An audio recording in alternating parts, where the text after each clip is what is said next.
What's up, people? Just doing a quick vid on my dirty background here for my cats, but a little update on my collection. Two new scores from a knife show I went to, the Ohio Classic Knife Show yesterday. But basically, I figured I'd throw out basically where I am right now with collecting and knives and all that crap. So, I figured I'd throw that out there too.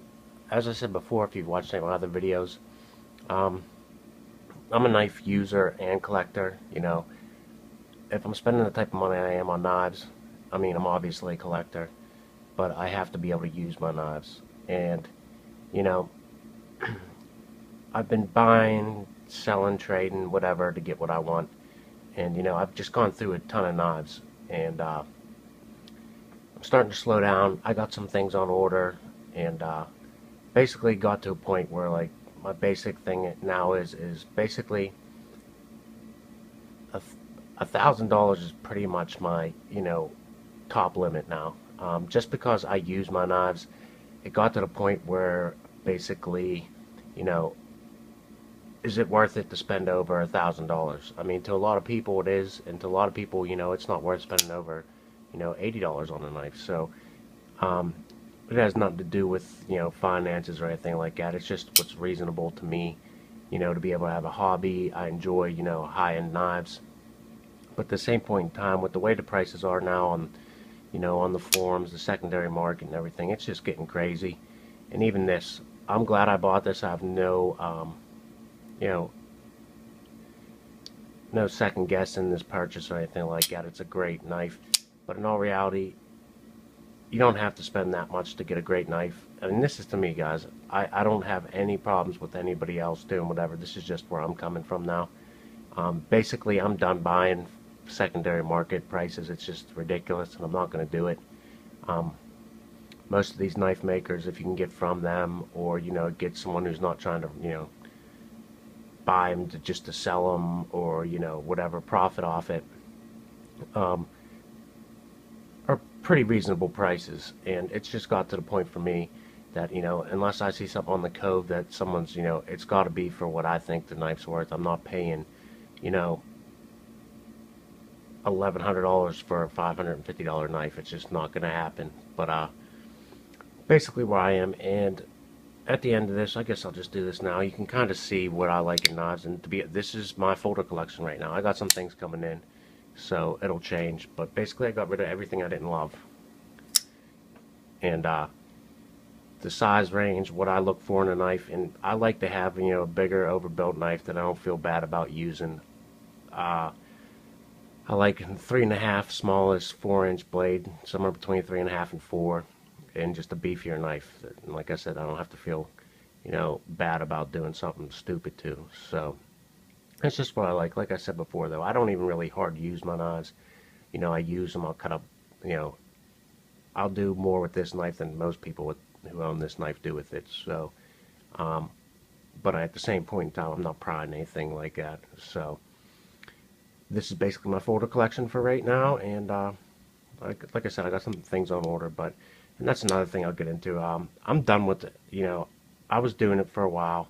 It's just kind of getting the flavor of the week, what everyone kind of wanted.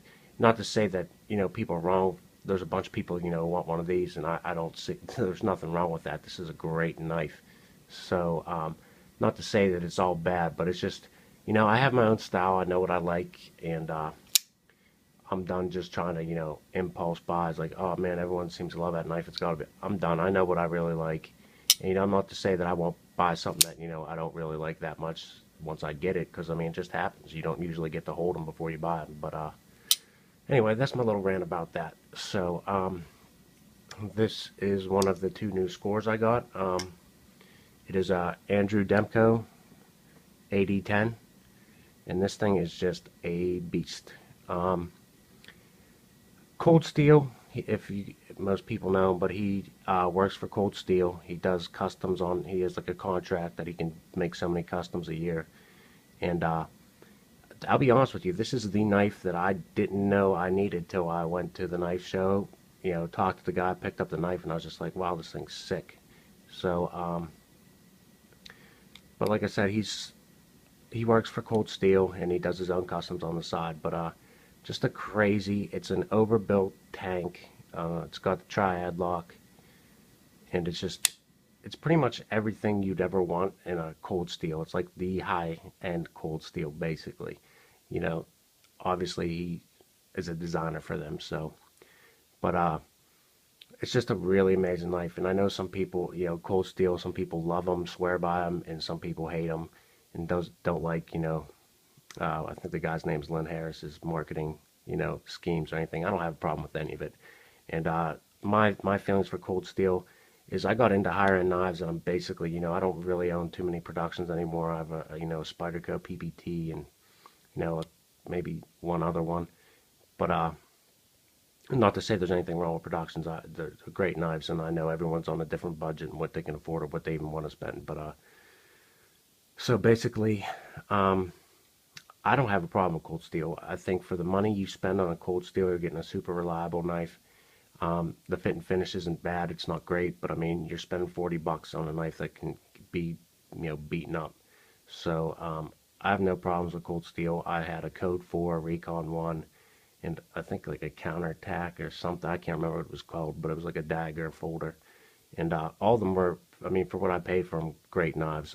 AS8 is not the greatest steel in the world. I don't really care for it that much, but I'm not a steel snob either, but that's one that's, it's notably, I think S30V is a great steel. I have never had any problems with it. It holds an edge. It does everything that I want. I mean, I could literally, this is 154, and totally fine steel for me too. So AS8, I definitely think they're both a step above that. So, but beyond that, I think they're great knives for the price, and they're priced fairly. But so basically, I sold all of them to my buddies, and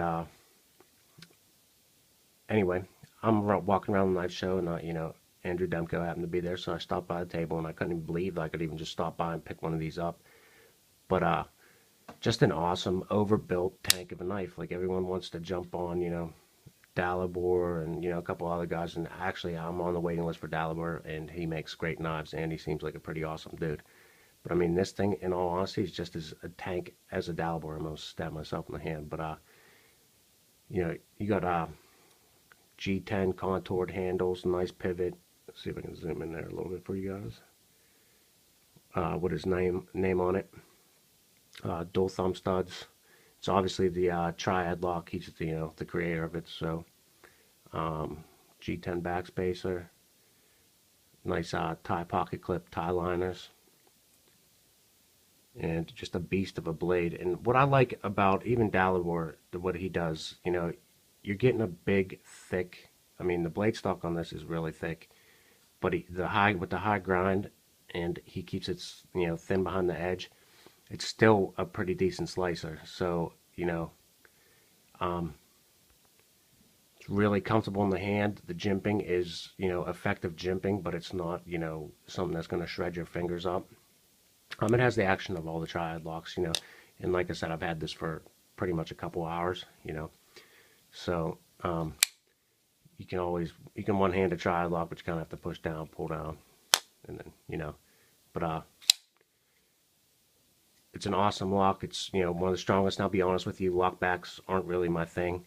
And I'm not, aren't my favorite locks. I like, to be honest, for a while I was just digging frame locks, and I've really come to like, a good well-made liner lock. It really doesn't matter to me. Like I said, this is probably one of the strongest locks, if not the strongest lock out there. And it's a great effective lock. You can't have a flipper or anything with a back lock just because the tension it puts on the blade, but it's definitely a really strong lock. So and this thing is rock solid. I mean, it's just a tank. And yeah, the blade length on this is actually his older style, and there was about 4, 5, or maybe 6 AD10s there, and he had some other smaller models which were really cool. I wish I had a little bit more money to spend, but I didn't. And he also had one that he was carrying. I forget what it was, like the 4 Max or something like that. It was a big, it was a really big folder, and not that it was bigger than this, and this is a pretty large knife. But It wasn't like, you know, a spot or whatever that other giant cold steel big is. It wasn't that big, but it was pretty sweet. I wish he had some of those. I might have picked up one of those instead. But there's really no complaints about this knife. It's 154, like I said, the blade steel, and he does a nice pivot, custom pivot. The G10's really nice, contoured. Everything's just really great. This is pretty much like everything you want a cold steel to be. You know, if cold steel made a real high-end knife, I mean, basically it's what it is. But it's just a great freaking tank of the knife. And I'll be honest with you guys, you know, I'm a big Strider fan. And if you can put these up, this is an SMF. And I mean, this thing just beasts over to SMF. And to be quite honest with you, I was just trying to slice through some cardboard. And obviously, it's all dependent on sharpness and, you know, the edge you have on it too. But this thing slices better than this. And it's, you know, a lot thicker. Blade stock at least.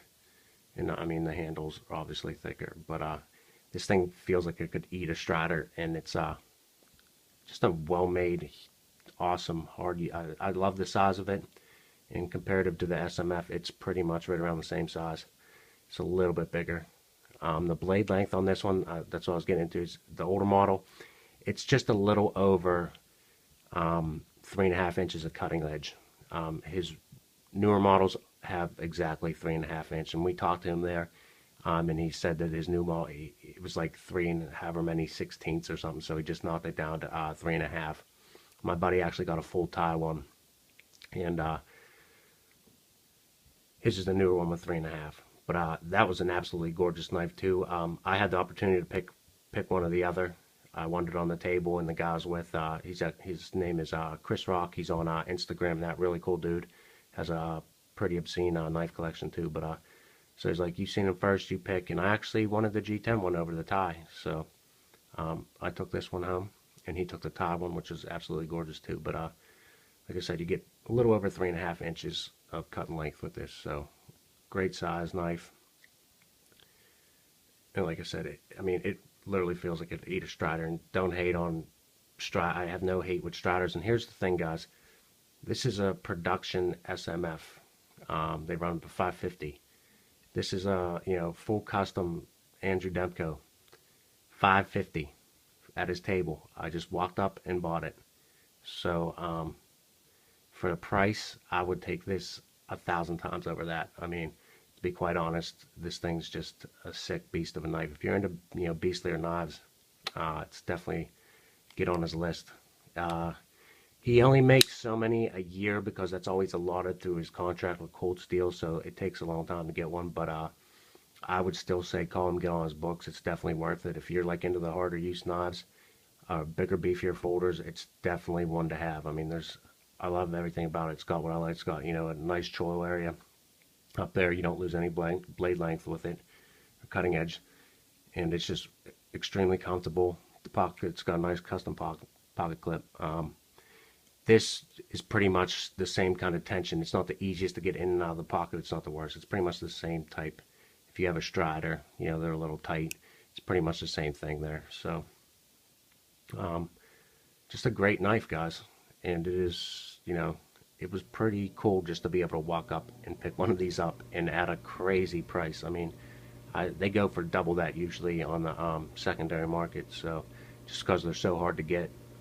And the really cool thing about it is we got to sit there and talk with Andrew. Talked to us for about, honestly, at least 2 hours, and he's just a really nice, down-to-earth guy. And I went with 2 other guys. Good Climbing is his Instagram. Bob, the Bob, as some people know him. We actually sat down to eat some lunch there, and Bob brought some of his knives. Chris Rock brought his knives, and they both have great collections. And we actually had all the dealers and a bunch of the people that had tables there coming out to look at, I would say our knife collections, but I basically had my Verseni there, so that's about all I contributed. But and they were coming over to check out our shit, so it was pretty freaking cool. But Andrew was an absolutely cool dude, a really, really nice guy, and just like I said, a down to earth, no frills. Explain, his philosophy on, what he does to his knives and why. I mean, he's just a really cool dude. So I'll always keep this. It's not going anywhere. It's just everything I love in a knife, you know. And like I said, the only thing that I don't really care for is lockbacks aren't my big thing. I'm not, but it's just an unbelievable, feels great in the hand. It's just a super beefy, great knife. So that was one of the scores. The other score, just throw these up there in the background just for some size comparisons. Like I said, it's right around the same size as a Snafu. It might be exactly. They're right both at like 9 and just a tad over 9 inches. So, but my other one I picked up, this is actually another Demko, but it's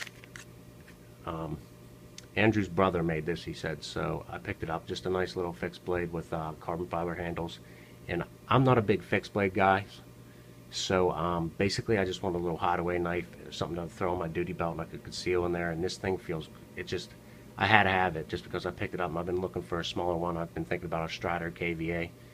But I picked this up and I'm happy. I actually like it a little bit. It just fits in your hands perfectly, at least mine. I have probably medium, maybe medium to large, but probably more medium-sized hands, I guess. But it feels great in both grips. It just fits like a glove.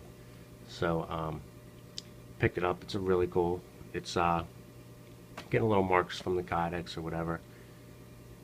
And his brother is, I want to say John, but I could be wrong, and I don't want to mess it up. But his brother made this. This is N690. So cool little pocketable fixed blade.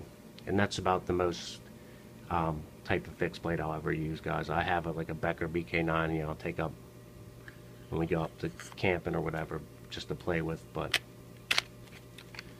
this is about the most I ever use a fixed blade. I'm definitely a folder guy. So kind of long video, guys, but definitely check out Andrew's work. Just a big beast tank of a knife. It's just I think it looks gorgeous, to be honest. I really like the look of it. I love the G10. Nice pivot, and it's just, like I said, a nice, huge, it's a beefy ass folder.